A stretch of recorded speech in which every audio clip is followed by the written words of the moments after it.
Começa agora pela TV Novo Tempo mais um programa Evidências, na busca de fatos que comprovem a veracidade histórica da Bíblia Sagrada. A nossa equipe hoje viajou até o sítio arqueológico de Berseba, ou Beersheba, onde importantes eventos da Bíblia tiveram lugar. Você tem relação de Beersheba com Abraão, com a monarquia de Israel e muito mais. Portanto, não sai daí porque Evidências está só começando.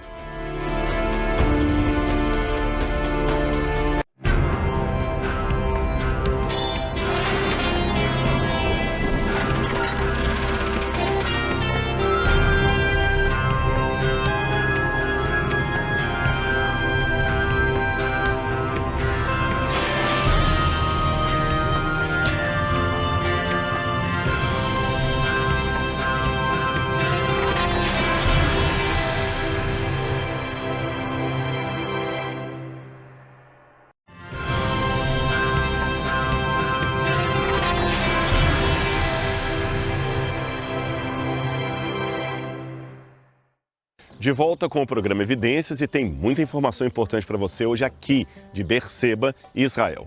Mas antes de começar o assunto de hoje, eu não posso deixar de oferecer para você inteiramente grátis um presente da família Novo Tempo e dos Anjos da Esperança para você e sua família. Estou falando do Guia de Estudos Evidências, onde há muitos assuntos importantes relacionados à teologia, à fé, filosofia e muito mais. E você pode adquirir gratuitamente essa revista e ela chegará para você em qualquer parte do Brasil. Basta ligar para a gente, 0 operadora 12 21 27 3121 ou pelo site biblia.com.br. Você também pode acionar o QR Code que está aí no seu vídeo ou mandar uma mensagem aqui pelo nosso WhatsApp, que também aparece na sua tela. Será um prazer enviar esse guia de estudos para você. Aliás, a Escola Bíblica Novo Tempo é a maior do mundo, com o maior número de alunos matriculados. Mas ainda há espaço para você também. Faça parte dessa família. Nós esperamos o seu contato.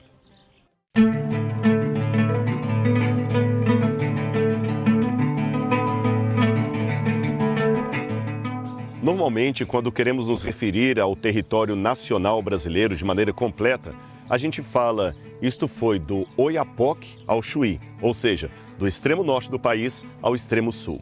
Na época bíblica, eles usavam outros pontos de referência. Quer ver? Eu vou ler aqui para você o que está em Juízes, capítulo 20, versículo 1. Acompanhe comigo. Todos os filhos de Israel, desde Dan até Berseba, bem como da terra de Gileade, desde Dan até Berseba. Dan é o que está ao norte da terra prometida, da terra de Canaã. E Berseba é o que está aqui ao sul, ao deserto do Negev. Ou seja, nós estamos na parte sul da Terra Prometida. E aqui, esse sítio arqueológico onde nós teremos o programa de hoje, é justamente o sítio de Berseba, ou como eles preferem falar em hebraico, Beersheba. Daqui a pouquinho você saberá o significado desse nome, por que esse nome foi aplicado a esse local e qual a relação dele com a Bíblia Sagrada. Na verdade, muitas coisas aconteceram aqui em Berseba. Só para você ter uma noção, foi para cá que vieram os dois filhos rebeldes de Samuel. Foi aqui também que Abraão fez um pacto com o rei dos filisteus. Foi também em Berseba que muitos eventos ocorreram na época da monarquia de Israel. Falando em monarquia de Israel, nós também temos indícios bíblicos, eu vou ler várias passagens para vocês, que Berseba foi, infelizmente, um centro de idolatria. E você sabe de 3 reformas religiosas importantes que foram feitas em Israel. Houve a reforma de Josias, a reforma de Ezequias, ambas em Judá, e a reforma de Jeú em Israel. Essas reformas todas têm em ponto comum um monarca que via o povo entrando em apostasia, em quebra da aliança e queria fazer com que o povo voltasse à adoração do Deus vivo, do Deus de Abraão, de Isaac, de Jacó, abandonasse os ídolos, abandonasse a religião e a cultura pagã que tanto os contaminava. E numa dessas reformas, estamos falando especificamente da reforma do rei Ezequias, a Bíblia fala que no 8º século a.C., ele mandou destruir todos os altares pagãos que estavam espalhados nas mais diferentes cidades de Judá.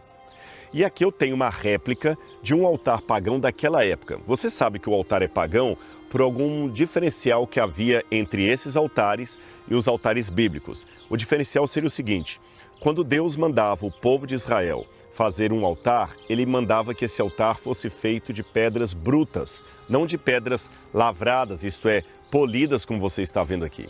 E esse altar é de pedras polidas, então tudo indica que seria um altar pagão.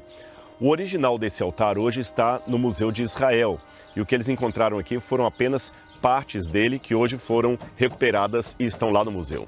Eu tenho aqui comigo uma réplica de um desses altares pagãos que foi encontrado aqui em Beersheba. Hoje ele está restaurado e está no Museu de Israel. Nós já fizemos um programa Evidências lá e você pode acompanhar no canal do YouTube. Agora aqui nós colocamos uma réplica apenas para que as pessoas que visitem o Parque Nacional ou o Sítio Arqueológico de Beersheba possam ter uma noção como foi aquele altar que eles encontraram aqui. Você pode perguntar, Rodrigo, como é que você sabe que esse era um altar pagão? Muito bem, de acordo com a ordem que Deus deu a Moisés no capítulo 20 de Êxodo, verso 25, os altares de Deus deveriam ser de pedras brutas. Quer ver? Preste atenção aí na sua Bíblia, eu vou ler para você. Se vocês fizerem um altar de pedras para mim, não o façam de pedras lavradas, pois se fizerem uso de ferramentas, vocês terão profanado o altar. Percebeu a ordem de Deus? Pedras lavradas são justamente essas pedras que são cortadas, polidas, ou seja, que você usa a ferramenta.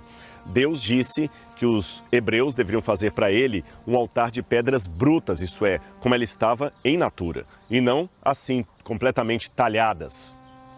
Portanto, se esse altar está dessa forma, significa que ele não era um altar como Deus mandou construir, mas um altar pagão, que estava aqui em Beersheba na época da monarquia de Israel. Estou falando do 8º século antes de Cristo. Agora, o curioso que você vê é que o altar ele imita os altares bíblicos, porque ele tem 4 pontas, como você vê, esses 4 cantos aqui. O animal era morto e o seu corpo era queimado aqui em cima, oferecendo um sacrifício. Dessa vez não para Deus, porém para os ídolos do paganismo. Agora, o interessante é que quando os arqueólogos começaram a escavar Beersheba, eles não encontraram o altar destruído, mas ele estava, de certa forma, desmontado e enterrado. Você vê que ele tem várias peças que você pode desmontar e enterrar. Seria esta uma indicação de que o povo tinha a intenção de reconstruir o altar depois que passasse a reforma? Provavelmente. Não podemos afirmar, mas é interessante que ao invés de destruir o altar conforme o decreto do rei Ezequias, eles simplesmente resolveram desmontá-lo e enterrá-lo. Quem sabe queriam dar um jeitinho para que quando os emissários do rei fossem embora ou mesmo o rei morresse, eles voltassem a adorar os velhos ídolos que a reforma estava proibindo. Em outras palavras, a idolatria sempre foi o calcanhar de Aquiles do antigo Israel e talvez é o calcanhar de Aquiles de muitos de nós que vivemos hoje em dia. No altar original que está no Museu de Israel, você tem uma das pedras que tem um símbolo duplo que parecem 2 serpentes. E alguns arqueólogos colocam a posição ou a hipótese que essas 2 serpentes desenhadas na base do altar talvez seria uma referência a Neustã. Você já ouviu falar na Neustã? A Neustã seria aquela serpente de bronze que Moisés ergueu no deserto quando o povo era picado por cobras e Deus operou miraculosamente a cura do povo. Eles guardaram essa serpente de bronze. Porém, com o passar dos anos, ela se tornou também um objeto de idolatria e o rei Ezequias teve de mandar destruí-la porque o povo estava se encaminhando para a idolatria através dessa serpente. Bom, mas esta é apenas a introdução da história, ou melhor, para continuar a descobrir os relatos bíblicos relacionados a Beersheba, nós temos que voltar à época do bronze, quando Abraão esteve aqui. Na verdade, a Beersheba que você vai ver é muito da época da monarquia. E eu tenho um arqueólogo que estará comigo hoje aqui, eu vou apresentá-lo a vocês daqui a pouquinho, e ele vai me ajudar nesse passeio histórico pelas ruínas de Beersheba. Então, vem comigo.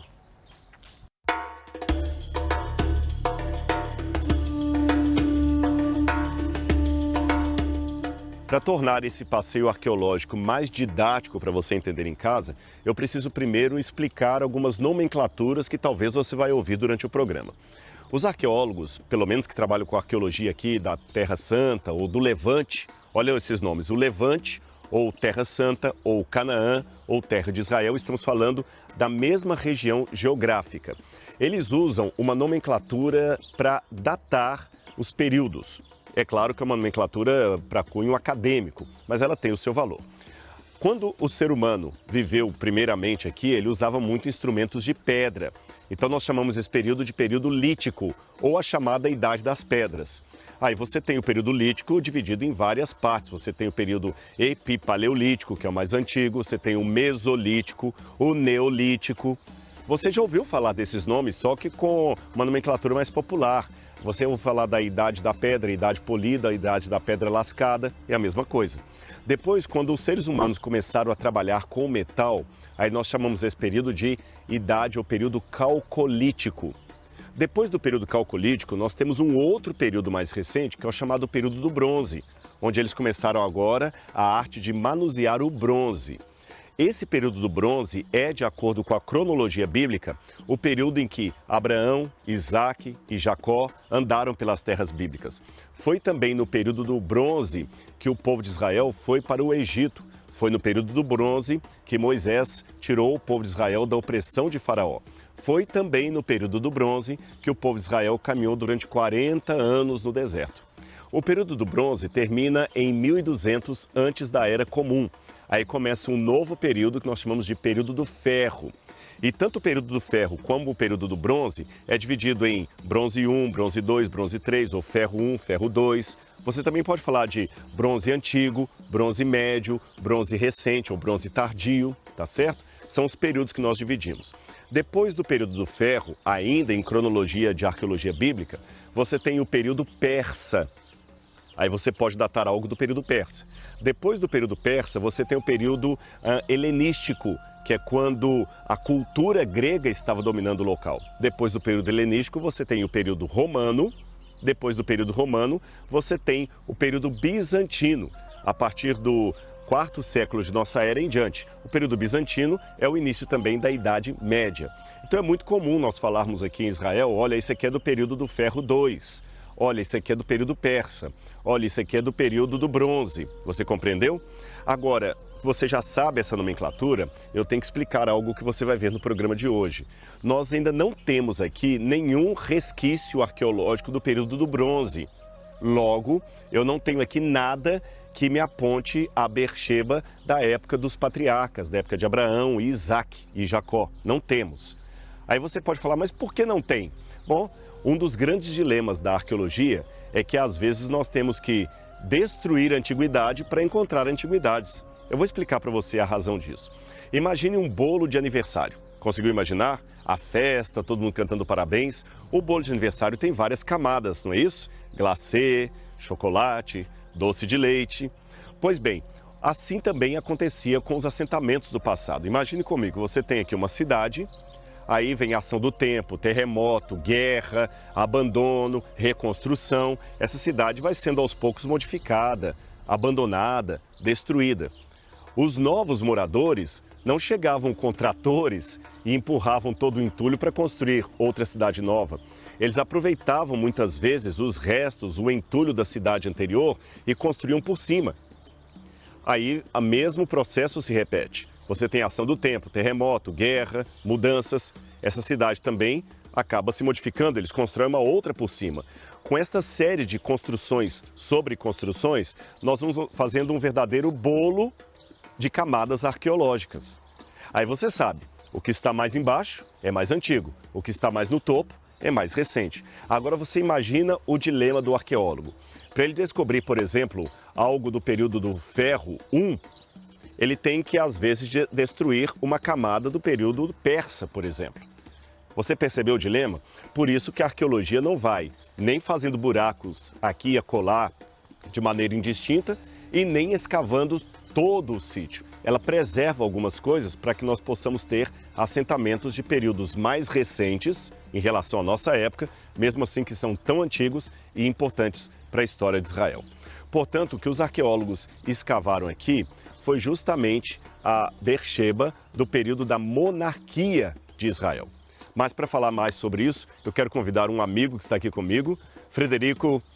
Ele é arqueólogo, ele é do Departamento de Antiguidades de Israel. O Departamento de Antiguidades de Israel é IAA, Israel Antiquities Authority, que seria um equivalente do IPHAN do Brasil. Então, sempre que há um sítio arqueológico, o Departamento de Antiguidades tem que dar a sua licença, a sua aprovação. Sempre que tem um novo achado, aí existe a arqueologia de resgate. Quando alguém está fazendo uma estrada, encontra um assentamento romano, por exemplo, chamam os arqueólogos, chamam o Departamento de Antiguidades. São eles também que fiscalizam roubos e contrabandos de peças arqueológicas que às vezes são vendidas fora de Israel, no mercado negro. Enfim, tem muita coisa importante envolvendo o trabalho dele e dos seus amigos. Mas hoje, Frederico, eu gostaria que você nos ajudasse aqui, explicando um pouquinho. Aliás, antes de começar a explicar aqui justamente o sítio arqueológico, que eu gosto muito das maquetes, explica um pouquinho como é que trabalha o Departamento de Antiguidades em Israel. Eu dei alguns exemplos aqui, mas o que mais que vocês fazem? O objetivo do Departamento de Antiguidades é a maior preservação das antiguidades e estudá-las.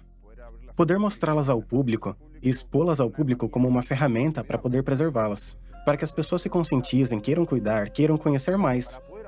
Para fazer isso, temos que levar em conta que, por outro lado, temos o desenvolvimento das cidades e o desenvolvimento do país, que precisa crescer. E uma terra que tem tanta história e antiguidades como essa, muitas vezes temos o dilema. Algumas coisas temos que destruir ou mudar o plano. Mudar os planos porque às vezes é muito importante a quantidade de material que você tem no lugar, que é preciso mudar. Para fazer tanto uma quanto outra, a autoridade das antiguidades faz escavações. Primeiro de checagem, depois as escavações arqueológicas para poder extrair a maior quantidade de dados dos sítios arqueológicos e poder acompanhar o desenvolvimento do país. Por outro lado, também, como você bem explicou, nós temos o departamento que tem como atividade contra o que é marcado como ilegal das antiguidades. Temos um departamento, como disse antes, de educação para que as pessoas se conscientizem do quão importante é. E é a isso que se dedica o Departamento de Autoridades das Antiguidades. Muito bem, você viu? E o que ele falou fica mais interessante ainda porque Israel tem em torno de 22 mil quilômetros quadrados. Ou seja, não é um país tão grande, é pouco maior do que o estado de Sergipe. E mesmo assim, 63% aproximadamente do território de Israel é deserto. Então já tem pouca parte para você construir cidades. Além disso, as cidades às vezes estão construídas em cima de antiguidades. É um dilema, você não pode agora também deixar o país de crescer por causa da antiguidade. Mas é fascinante que, a despeito disso, existe um departamento para cuidar e muita coisa é encontrada. Bom, vamos falar então de Beersheba. Essa Beersheba aqui, que nós vamos ver, ela dataria de qual período aproximadamente, qual século antes da Era Comum? Ela seria da época do ferro, como você bem explicou. E deu início no século X a.C., como um assentamento, todavia não fortificado. Não é a fortaleza que vemos hoje em dia. Era como um assentamento, que era comum em toda essa zona, que eram casas que se juntavam nascendo blocos de casas e deixando um pátio no centro. Essa era uma estratégia defensiva, porque se podia controlar a entrada e na parte de trás das casas eram como muralhas, que controlavam quem entrava e quem saía. Era defensivo e contra qualquer ataque, todavia, sem serem muralhas, porém uma formação defensiva do assentamento.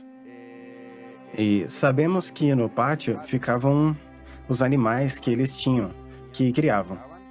E toda a atividade de preparo dos alimentos e as atividades comerciais. Tudo acontecia nesse pátio. Agora é interessante você falar isso, eu quero até retomar um pouco a questão que eu mencionei sobre destruir antiguidades para encontrar antiguidades. Nem todos os sítios também nós encontramos as camadas muito bem colocadas, porque às vezes também ocorria o fato de que na antiguidade um sítio arqueológico podia ser destruído ou por ação militar, que alguém chegava e destruía tudo mesmo e deixava em escombros, ou às vezes porque limpavam também para construir, não com um trator moderno como nós temos hoje, mas parece que esse talvez foi o caso também de Beersheba. Os próprios construtores antigos da cidade limparam o terreno antes de fazê-la, não deixando nada para os arqueólogos encontrarem. Seria isto? Certamente. Esse assentamento pertencia ao século X a.C., que era muito rudimentar quando as pessoas começaram e chegaram a fazer parte do reino recém-chegado. Quando séculos depois quiseram construir a cidade e fortaleza, que vamos falar daqui a pouco, que é a etapa que vem depois. Não tiveram a preocupação de preservar, se preocuparam apenas em se alojar e construir. Então, onde eles não mexeram, ficou preservado. Onde eles mexeram, foi destruído. Muitas vezes usando pedras das casas antigas para colocarem nas casas que estavam sendo construídas. Não havia uma noção de preservação. Em alguns momentos, sim, em outros não. Num programa Evidências anterior, eu falei sobre essa questão de utilizar pedras antigas em assentamentos antigos. A gente chama isso em arqueologia de segundo uso. Ou, se você quiser uma linguagem mais moderna, reciclagem. Então, a gente não se surpreende, às vezes, num exemplo, de encontrar numa casa do período romano um mármore do período grego. Como hoje as pessoas usam reciclagem, no passado também havia isso. Agora, Federico, vamos falar então da maquete, não é isso? Esta maquete aqui mostra o começo desse assentamento. Explique para nós mais ou menos o que estamos vendo aqui. Essa maquete nos mostra de forma esquematizada a cidade em seu apogeu. No século VIII a.C., 200 anos depois daquele primeiro assentamento.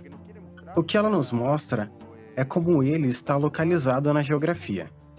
Está situado em uma pequena elevação que se sobressaía ao seu derredor.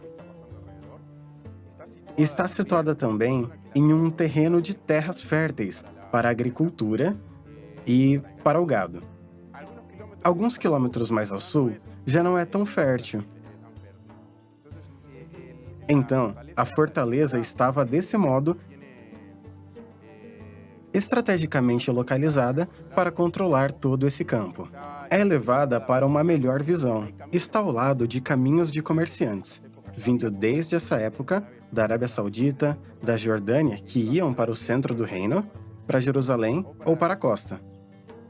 Está situada também no ponto de vista dos caminhos estrategicamente, e nos mostra que está na bifurcação de dois riachos que ajudam a levar a água, que é a parte vital, quando se pensa na formação de um assentamento.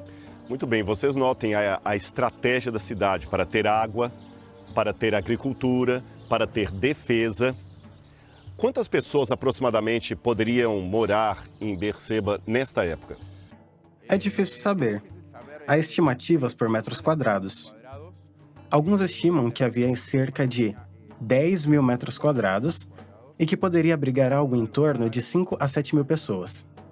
Muito bem. E esta parte da água aqui, o que seria aqui? Essa parte é vital. Como veremos aqui a pouco, na outra maquete, a cidade aproveita toda a topografia. Como falamos, para ver ao seu redor, e também aproveita a presença dos riachos para receber água no inverno. Principalmente no inverno e fazer a sua reserva de água. As reservas de água são para momentos de emergências, para quando estiverem sob ataque, consigam ficar dentro da cidade por um período maior, até que a situação política mude, até que venha a ajuda do Exército Central para assim liberar a cidade. Isso é muito fantástico. Agora nós temos uma maquete um pouco maior da cidade, onde esses detalhes que Federico falou vão ficar mais claros ainda para você. Então vamos ver essa maquete? Vamos lá. Então vamos começar a falar das portas. Por que essa porta dupla? Qual a vantagem de defesa delas? Há uma porta dupla, porque esse é o ponto mais frágil da cidade. Então, há uma porta dupla para controlar duplamente quem entra e para que no momento do cerco, quando o inimigo esteja buscando adentrar, se possa tornar mais difícil, para que não seja tão frágil, seja difícil como qualquer outro lugar da muralha. Agora vamos falar um pouquinho das muralhas aqui. Essas muralhas, elas protegiam toda a cidade e não havia outra porta, não é isso?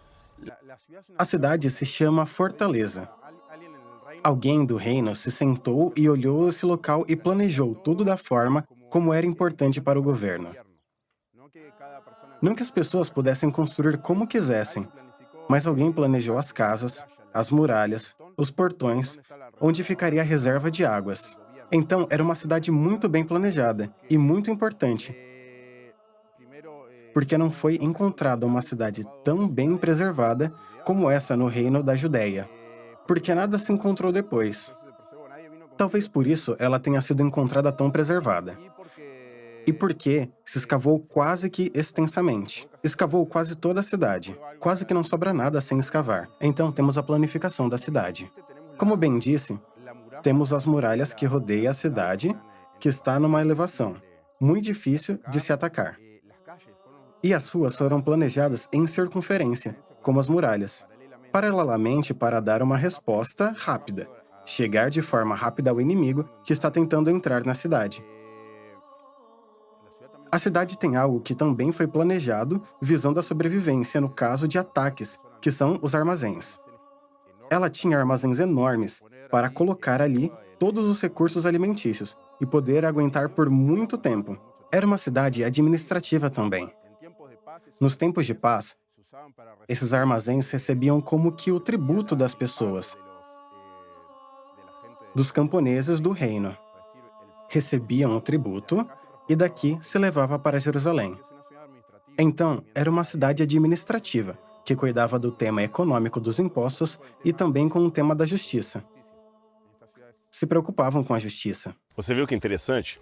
Naquela época não havia a divisão dos reinos como nós temos hoje, por exemplo, no Brasil, que você está saindo de um estado para outro e fala o seguinte, olha, bem-vindo a Minas Gerais, adeus Bahia, volte sempre, quando você cruza a divisa de um estado por outro. A demarcação dos territórios eram feitos através de pedras de fronteira, às vezes constituindo até as leis daquele país, também por fortalezas, como esta que ele mencionou, que ficam em pontos estratégicos. Então nós temos fortaleza aqui, nós temos fortaleza em Hirbert Keiafa, e essas fortalezas ajudam os arqueólogos a mapear o tamanho do reino ao qual nós estamos referindo, porque a mesma arquitetura que você tem aqui, você vai encontrar, por exemplo, em Meguido, você vai encontrar uma arquitetura muito semelhante também em Gezer e outras cidades que estão distantes de Jerusalém, nos dando uma ideia do mapa antigo do reino de Judá e depois do reino de Israel, quando era o reino unificado dos dois.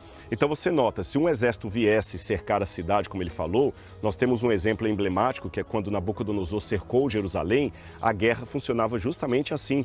O exército invasor chegava, cercava a cidade, e aí era uma questão de saber quem conseguiria sobreviver mais ao tempo. Se você estava dentro da cidade, com a água protegida, com armazéns de comida para você aguentar o cerco, quem estava aqui que tinha que sair para buscar suprimentos. Mas se a comida dentro da cidade acabasse, ou se eles conseguissem ter acesso à água, por isso que a água tinha que ser protegida, e jogassem veneno na água, por exemplo, ou quebrassem o fluxo de água para dentro da cidade, aí a população não tinha outra alternativa senão se render ao exército inimigo. Mas esta é apenas a parte inicial da história. Berseba ainda tem muito para nos revelar. Então, não perca o nosso próximo programa semana que vem, onde vamos continuar o nosso passeio arqueológico pelo sítio arqueológico de Telo Berseba e conhecer as relações entre esse sítio e a história da Bíblia Sagrada. Um grande abraço e até lá!